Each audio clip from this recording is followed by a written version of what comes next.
Let's get into it. Sold Not For Sale podcast. Coach Colin here. We got Joe Rogan sitting with a gentleman named Derek from More Plates, More Dates, great YouTube channel. And they're going to be talking about Elon Musk and what he said to the advertising world. Joe Rogan's going to give his brief take on that. And then they talk about the evolution of Elon Musk in the media eye, like, you know, becoming more comfortable. Then we get Tucker Carlson's take on what Elon Musk said to the entire advertising world. And then, if you're from South Carolina, you should be very proud. The treasurer of South Carolina takes a big stand in what he has to say to Disney and to those billionaires who got together and tried to boycott X. Absolutely inspiring. Be very proud if you're from South Carolina. You're going to see that clip at the end. Let's start with Joe Rogan, though. Let's go. The Explorer feeds are kind of fucked up now. Mine are all murder. Dude.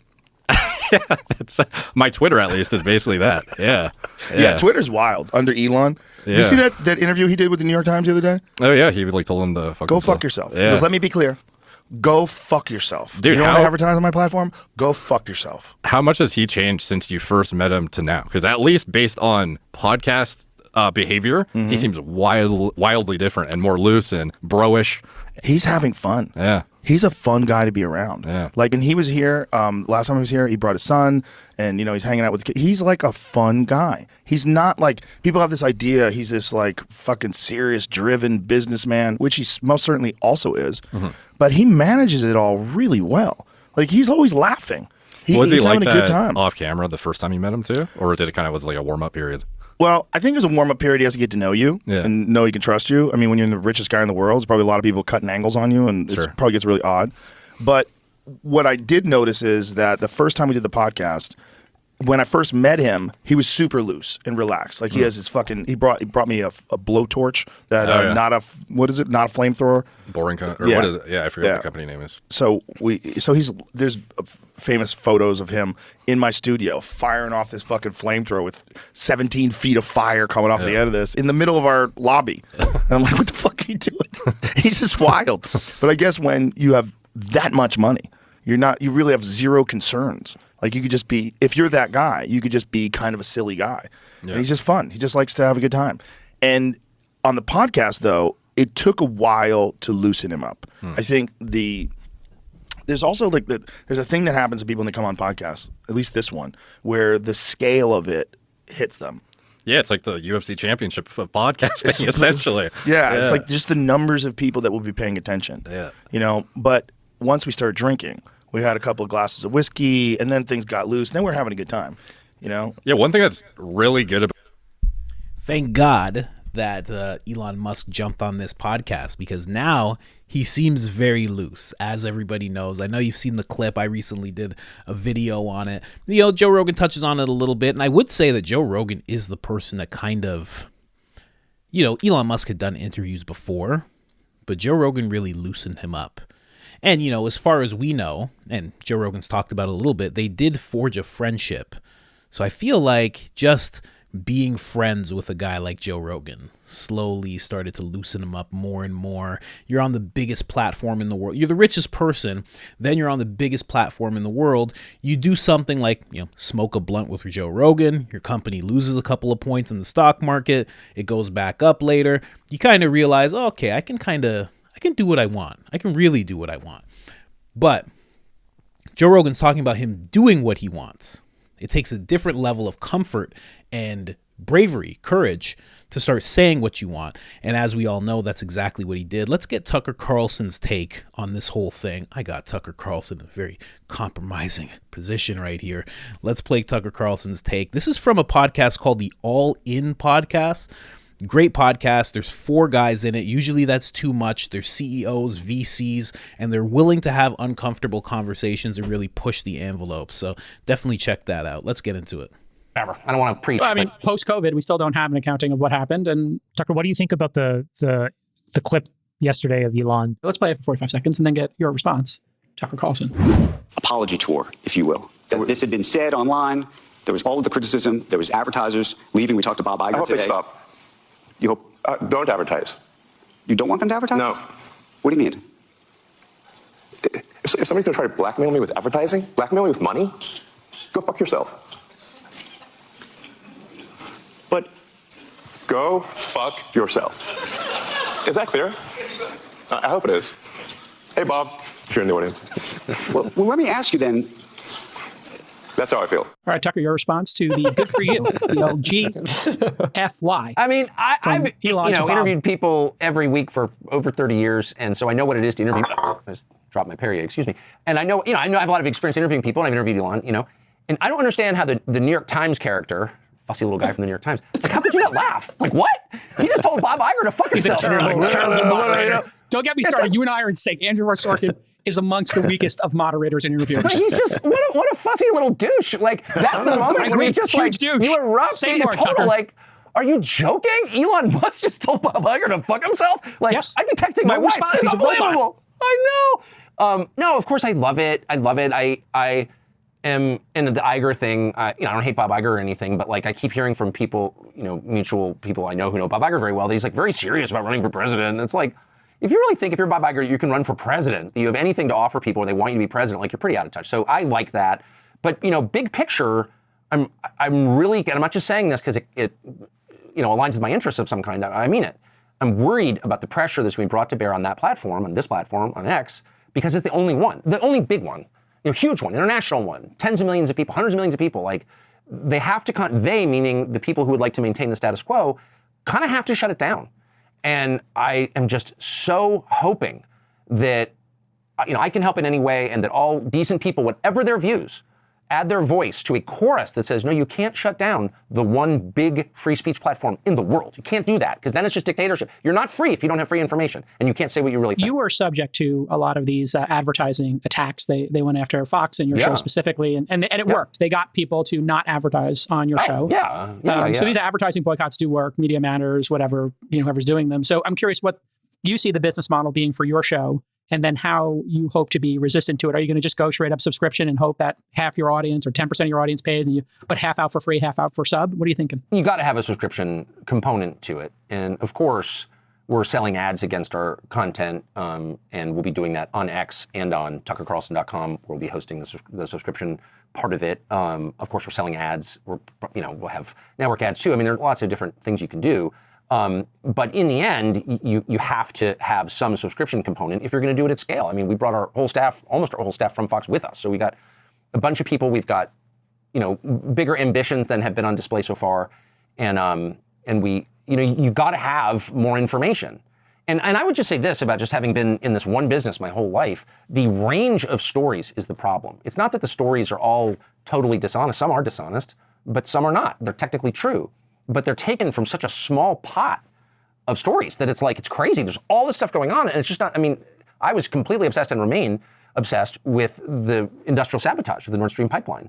It's like, that's a major historical event. Like, you just ended the EU. You just hobbled the economic engine of Europe, which is Germany. And like, who did that? And there were like very few stories on that. That's like a very big deal. And again, back to the curiosity thing, but it's more than that. It's like people sort of know where not to go. And I just feel like that's, first of all, that's soul death. You're not a free man if you're that constrained in your thinking, if you're letting somebody else tell you what you're allowed to think. How can your wife even sleep with you at that point? No one can respect you if you live like that, A. B, you can't have a democracy. You can't have a free country under the circumstances. So, and I don't think I'm overstating it. And so we're going to try to, I hope, be one of many different similar efforts to just add to the sum total of information and analysis of that information. Amazing. And I let that clip run a little long because I wanted you to actually hear that Tucker is moving forward with that media company, and it's going to be incredible. That's me. I'm calling it right now that it's going to be incredible. It's not just going to be a little drop in the pond. I already called that Tucker Carlson was going to start a subscription service. I called that right away. I knew exactly what was happening. And I can't wait for him to start covering the stories that he really wants to bring to the people. Because he just said in this clip, you haven't seen it all yet. Like, what you're seeing is part of what he wants to do, but there's way more. And obviously that's going to come in the form of documentaries and other voices. And I think it's going to be epic. I think it's going to be like, and hear me out, I think it's going to be like Vice, hold on, when Vice first started, when it first started, when there was no HBO, Fox, Bill Maher type of thing. I don't know. Like, they had this weird ownership partnership thing, and it completely threw it off, and it turned it into this very left-leaning platform that was basically propaganda, but it was like leftist propaganda, basically. I think it's going to be like Vice when it first started. Not as wild, but definitely going to be pursuing the truth and just showing you the raw truth. I think that's what it's going to be. If I have anything to say about it, because I'm definitely going to, well, we won't get into it, but if there is a spot to be filled in this company that he's building, I'm definitely going to try, because why not? You know what I mean? I already tried this and it kind of worked, but what he just said about what Elon Musk did and the pressure that's going to come to X is so true. There's going to be a lot more pressure where this came from. They're going to continue to boycott. They're going to continue to try and pull other people into it. And we have to take a stand as people. I don't know how. I mean, the one thing that you always think of is, you go locally, and in the form of a thing like Disney, your locally could be you have Disney Plus and you get rid of Disney Plus. You find something else. That's the main thing that I see. Apparently, people have already started doing that. Disney, in fact, has lost thousands upon thousands of subscribers because of this whole announcement that they're boycotting, and then Elon Musk standing up to them. So that's really good to see. And then in comes Curtis Loftus, the North Carolina treasurer. He steps in and does what he can in regards to Disney versus Elon Musk, or, billionaire class CEOs versus Elon Musk. We're going to hear what he has to say right now. Let's get into it. Of South Carolina, Curtis Loftus, who joins us right now. Sir, why did you pull state funds out of Disney? Well, we've been watching Disney for a while, and it just seems like they've abandoned their fiduciary responsibilities to the investors. You've watched the drop of their market cap, their stock's not performing as it should. Their movies don't perform. If I recall correctly, there were about 7 movies in 2019 that broke $1 billion. 2023, there are none. So is this a political move or a straightforward economic move because you don't think the stock's going to do well? Well, it was straightforward, and economically was one of the reasons we did it. But the biggest reason, the straw that broke the camel's back, was when Bob Iger gangs up with Media Matters, along with Walmart and IBM and the whole gang of billionaires, and tries to destroy a legitimate business in America. Twitter, now known as X. I don't use it, but I don't understand why billionaires think that they can dictate to the middle and middle class folks what they can and what they can say and what they can say. How much money? It just doesn't make sense. How much money are you actually taking out of Disney? We had $105 million of debt for them, and that's rolling off. And now we're looking at the equity portfolios. It's two tranches, so that'll take us a few weeks to go through that. And I'm not sure what the amount of that is. That comes out of a $6 billion equity portfolio. So it could be a significant amount. We're not going to cause Disney any real harm. I just want other people to see that you can stand up to these people and you live to invest another day. There are plenty of good investments out there that aren't as risky as Disney. You're the treasurer of South Carolina, and you support Trump in 2024. Nikki Haley is a former governor of South Carolina. Why do you not support her, but you support Trump? Well, I've known Nikki a long time. We served together. I like Nikki and consider her a friend. But it goes back to the same reason we've dumped the debt instruments with Disney. I'm not going to be beholden to the billionaire class. Nikki, unfortunately, is. Larry Fink, Jamie Dimon, Bob Iger, the whole crowd. They're the ones who are out there raising money. And then, they're going to be the people who decide what happens. We've got to stand up to the billionaire class. Our country was not founded on the principle of billionaires running things. It was founded on the principle of the large working middle class being in charge. That's why we have a democracy. So we've got to stand up. And my friend Nikki knows how I feel about this. I'm definitely for Trump because I think I told him once, I said, you're the only man, woman, or beast on this planet that will stand up to what you have to do in Washington, D.C. Wow, what a guy. I like this guy. That guy's name again is Curtis Loftis. Loftis is spelled Loftis. If you're from South Carolina, that's great to see in somebody who's, in the government. Absolutely amazing. And he's right. And here's the thing that really stood out about this whole clip is that he's standing up to Disney, and the first thing he says, he's like, I don't even use Twitter. I don't even use X. It's not even something that he uses. He just knows that what they're doing isn't right and that they shouldn't be allowed to do this. They shouldn't be allowed to all get together and try to, sabotage a company that was made in America. Incredible. And obviously, the last real uncensored free speech platform for the most part. There are some things that will get your account suspended, but for the most part, if you want to hear a story from 4 different sides, you can go to X and find that. So absolutely amazing guy. Even calls out Nikki Haley. Wow. And your boy loves Trump. Look at him. That guy's a gem, man. Absolute gem. I was actually going to pull up an article. It wasn't an article, but it's just like straight from his website, just basically why he felt this way. It's actually treasurer.southcarolina, just sc.gov. And then he pops up here and he just says it again here. Multi-billionaire corporations should not engage in boycotts designed to silence legitimate debate. Since America's founding, freedom of speech has been one of the core principles, and Disney should not engage in nefarious practices aimed at silencing those with less power and less money. Amazing. Absolutely amazing. So, gave you a little bit of Tucker's company and what's going to be happening with them and Tucker's response to what Elon Musk was saying, and then also this gentleman standing up. And that's what you need to do. You see, like he knew he doesn't even use X, and he's like, I know this is wrong. They shouldn't be allowed to do this. Knew he didn't have a huge amount of money that was going to cripple Disney, but still wanted to remove themselves from it. And I guess that goes back to what I was saying before, you as an individual, I don't know how much Disney Plus is. What is it? $15? It's like Netflix or something. I don't know. Your $15, $20 may not be all that much, but you do it anyway because you don't want to stand with that kind of thing. I don't know. I think it's a good start. And to see somebody, hopefully, other states that feel the same way, that are right now in the closet about it, because it feels a little rough to have to stand up against something like that because you'll be branded as far right and all those things, all those lovely names they like to put on people. Standing with an anti-Semite, that's how they'll try to position that, I'm sure, because he just did this the other day. It's been less than 48 hours.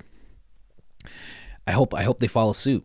Hope other states follow suit and start doing this as well, because why is it that these companies, why is it that in a way these companies run the country?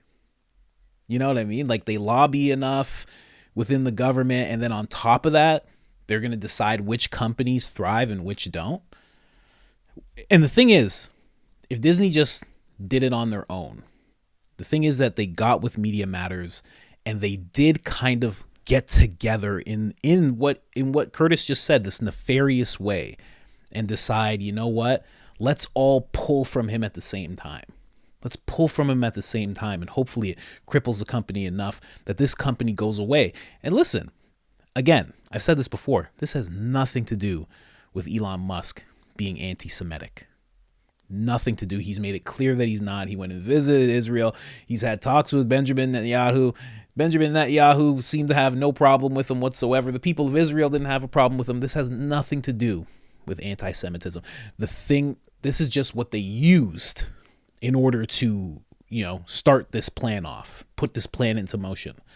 It has everything to do with freedom of speech. Elon Musk has been showing both sides of the Israel and Hamas conflict. He's been showing both sides of the Russian-Ukraine conflict. His platform works faster than the mainstream media. It just does. There are things I see on Twitter where I'll just kind of like flip through it, and then days later, I'll see MSNBC talking about the same thing. And sometimes they're using a clip from Twitter. So it works faster. It's showing both sides, and it throws a wrench in the mainstream media machine, because what they try to do, like, think about how awkward it is. Twitter has a bunch of different people posting about this thing. You see it from 3 different sides. And then 4 days later, the mainstream media is talking about the same thing, and they're trying to give you a narrative. If you're on X, you're like, this is wrong. I know this. They left out this. They're not showing this.